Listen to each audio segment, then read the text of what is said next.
क्या बात है, आप खाना क्यों नहीं खा रहे? खाना बनाने वाले थक जाते थे जब आपके पिता और मेरे बाबा खाना खाने बैठते थे। आप इस घर के दामाद हैं, अगर आप इस तरह शर्माएंगे तो बाकी लोग खाना कैसे खाएंगे? सही बात है भूपति। ठाकुर साहब के पिता और तुम्हारे पिता जब मिलते थे तो दावतें होती थीं। मैंने तो सोचा आप ये सब भूल गए होंगे रघुवीर जी, लेकिन आज भूपति की वजह से उन सुनहरे दिनों की याद ताजा हो गई। बिल्कुल सही कहा आपने। आपके भतीजे के पास धन दौलत तो नहीं है, फिर भी अपने पिता के दिए वचन को पूरा करने के लिए ठाकुर साहब ने अपनी बहन की शादी इनसे करवा दी। बड़े ठाकुर होते तो बहुत खुश होते। विद्याधर जी, आदमी बड़ा सिर्फ धन दौलत या जायदाद से नहीं बनता, वो बड़ा बनता है तो सिर्फ अपने कुटुंब की प्रतिष्ठा को संभाल कर, और यही मेरा धर्म है। देखा बेटा, कितनी महान सोच है इनकी। आप चाहे जो भी कहो, लेकिन जिसके पास दौलत नहीं होती उसे कुत्ता भी नहीं पूछता। राजा राव जी, आपने ये कहा भी कैसे? क्या आप ये बात नहीं जानते कि जिस दिन से मेरे पिता ने ये फैसला किया है तब से ही भूपति को हमने अपना दामाद मान लिया है। एक तरह से कहा जाए तो भूपति हमारा वारिस है। हम अपने संस्कारों और परंपरा को अहमियत देते हैं। झूठे दिखावों से हमारा कोई सरोकार नहीं। मेरा ये उद्देश्य नहीं था। आपका उद्देश्य चाहे जो भी हो, आगे से मैं इस तरह की बातें सुनना नहीं चाहता। 100 झूठ भले ही एक सच पर भारी पड़ सकते हैं, लेकिन झूठ का राज हमेशा बरकरार नहीं रहता। श्रीहरि। जी मालिक। वकील साहब को बुलाओ।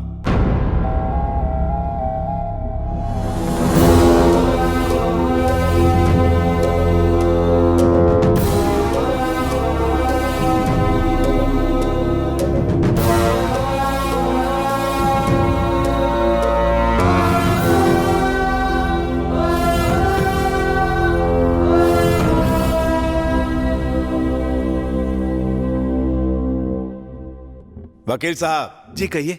मेरा एक एक शब्द ध्यान से सुनकर वसीयत तैयार करना। रत्नागिरी संस्थान की सारी जायदाद जो पीढ़ियों से हमारे खानदान की विरासत रही है, जिसे मेरे दादा परदादा ने अपने खून से सींचा, जिसे मेरे पिता ने आगे बढ़ाया और मैं उनका इकलौता वारिस, मेरा कर्तव्य है कि मैं इसे और आगे बढ़ाऊं और ऐसे हाथों में सौंपूं जो इसका सदुपयोग कर सके। बताइए फिलहाल कितनी जमीन है हमारी? 1000 एकड़ जमीन है। उसका आधा हिस्सा अपनी बहन मोहिनी की शादी में भेंट स्वरूप दे रहा हूँ, जिसकी परवरिश मैंने अपनी बेटी की तरह की है। घर की लड़की को इतनी जायदाद देते हुए मैं किसी को पहली बार देख रहा हूँ। बाकी 500 एकड़ में से 100 एकड़ मैं ऐसे कुटुंब को देना चाहता हूँ जिसने प्रेम के साथ, विश्वास के साथ हमारे खानदान की सेवा की। वो है श्रीहरि कुटुंब। भैया, मुझे जमीन जायदाद की क्या जरूरत? नहीं श्रीहरि, मैं नहीं चाहता कि बिटिया की शादी के वक्त तुम्हें किसी के आगे झुकना पड़े।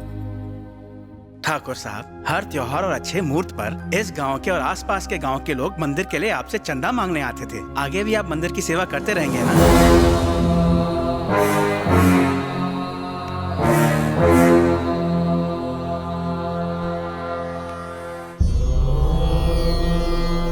वकील साहब, मैं आपको एक और बात बताना चाहता हूँ। बाकी के आधे हिस्से से हमारी कुल देवी का मंदिर बनाया जाए। भूपति और मोहिनी के लग्न के निमित्त वहाँ एक बहुत बड़ा हवन होगा। बेटा, गंधर्व महल में आया हुआ आदमी कभी खाली हाथ नहीं जाता।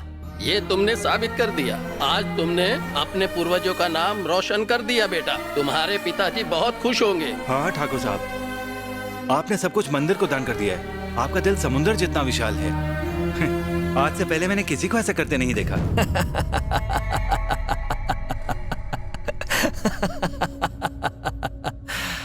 क्या नौटंकी चल रही है? धर्म और न्याय, आप सबने क्या बेकार का नाटक लगा रखा है। यकीन नहीं होता। बहन की शादी हो गई, जमीन से लेकर खेत तक हर चीज को बराबर बांटा गया। फिर इस घर का क्या? इसे किसके लिए छोड़ दिया गया? क्या आपकी बहन का इस घर पे कोई हक नहीं है? क्या वो मेरे साथ उस झोपड़ी में रहेगी? ये न्याय है? ए भूपति, तुम्हें ठाकुर साहब ने इतना कुछ दे दिया, फिर भी तुम्हारी भूख नहीं मिटती? श्रीहरि, मोहिनी और भूपति आज से यहीं रहेंगे। इनके कमरे तैयार करो। आपको घर जमाई चाहिए? नहीं नहीं, ये आप क्या बोल रहे हैं भूपति? मैं नहीं कह रहा।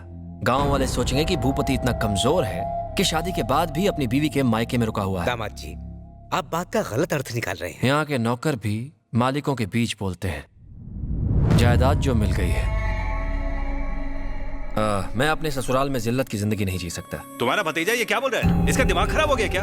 इस महल को बांटकर इसके टुकड़े कर देना चाहता है क्या? जवाब दो भूपति, ये सब क्या है? आपको दिखाई नहीं दे रहा चाचा जी?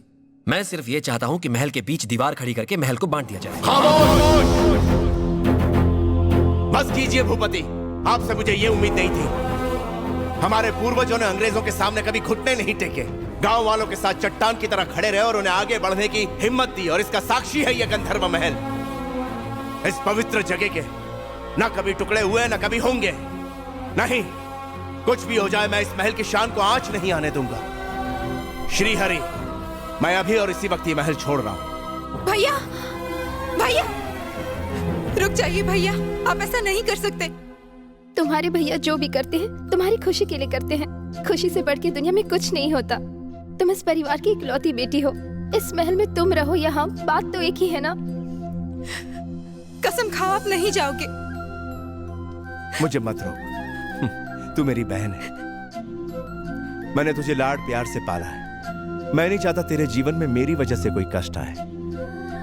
तेरी खुशी ही मेरे लिए सब कुछ है। ये महल तेरी खुशी के आगे कुछ भी नहीं। इस महल की एक एक दीवार मुझे रोकने की कोशिश जरूर करेगी, लेकिन तुम यहां रहोगी तो यहाँ की खुशियां बरकरार रहेंगी। मुझे भी सुकून मिलेगा। चलता हूं।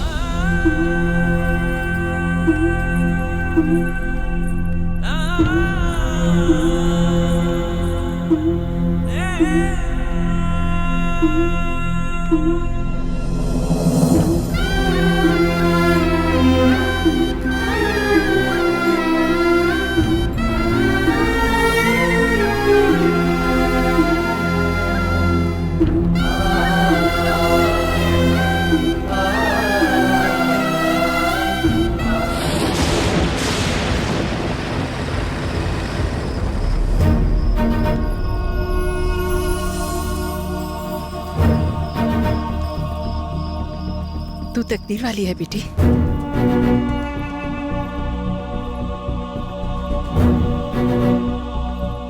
वाह, क्या आलीशान महल है।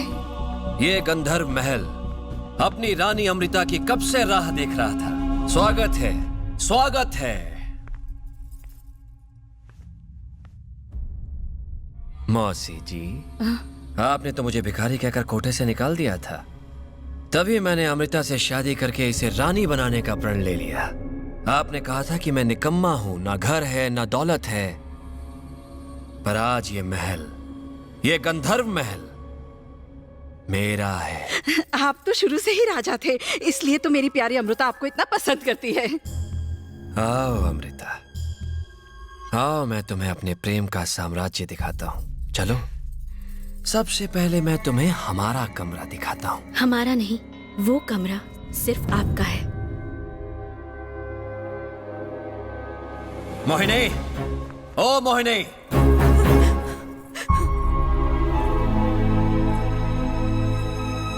देखो मोहिनी कौन आया है। ये है रानी अमृता और ये है इनकी माता। इन्हें बताओ मोहिनी, शादी के बाद मैंने एक भी रात तुम्हारे साथ गुजारी है?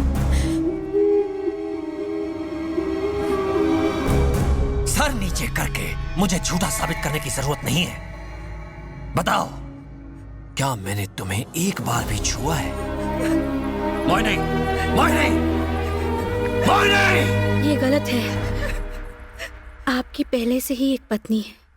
इसके बावजूद मैं आपकी जिंदगी में आई तो मुझे रखैल का दर्जा मिलेगा। अमृता, मैं तुम्हें बहुत प्यार करता हूँ। अगर आपका प्यार सच्चा होता तो आप किसी और से शादी नहीं करते। लेकिन अमृता, उससे मैंने शादी की तुम्हें पाने के लिए। शादी करके अगर आप मुझे इस घर में ले भी आए, फिर भी आप सबके सामने सर उठा के मुझे कबूल नहीं कर पाएंगे। आखिर मैं एक वैश्या की बेटी जो हूँ। कीचड़ में बड़े होने के बावजूद मैं चाहती थी कि मुझे एक नेक परिवार मिले जहाँ मैं अभिमान से जी सकूं। इसीलिए तो मैं आपसे प्यार करने लगी थी। लेकिन मैं नहीं चाहती कि मैं किसी का घर उजाड़कर उसकी जिंदगी में एक पत्नी की जगह लूं और उसकी बद्दुआ मुझे लगती रहे। इससे तो मैं कुंवारी रहना पसंद करूंगी। आप फिक्र मत कीजिए, मैं उसे समझा बुझा के वापस ले आऊंगी। अरे वो पागल लड़की!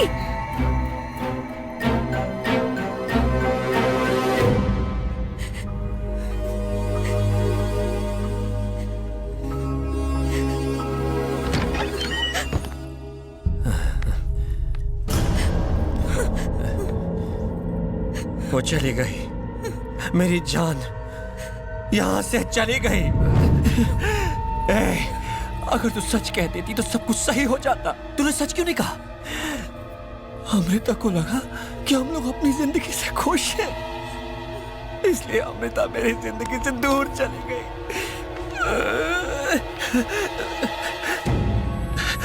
लगता है मैं इंसान नहीं हूं, मैं कोई भूत हूं। मेरा प्यार ऐसे हार नहीं सकता। अमृता मुझे छोड़कर नहीं जा सकती, लेकिन जब तक तुम जिंदा हो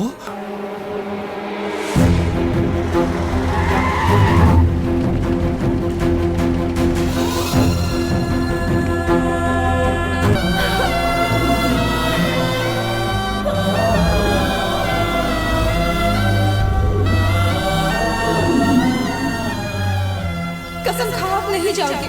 तू अपनी आंखें बंद करके दिल से अपने भाई को याद करना। क्या बात है श्रीहरि?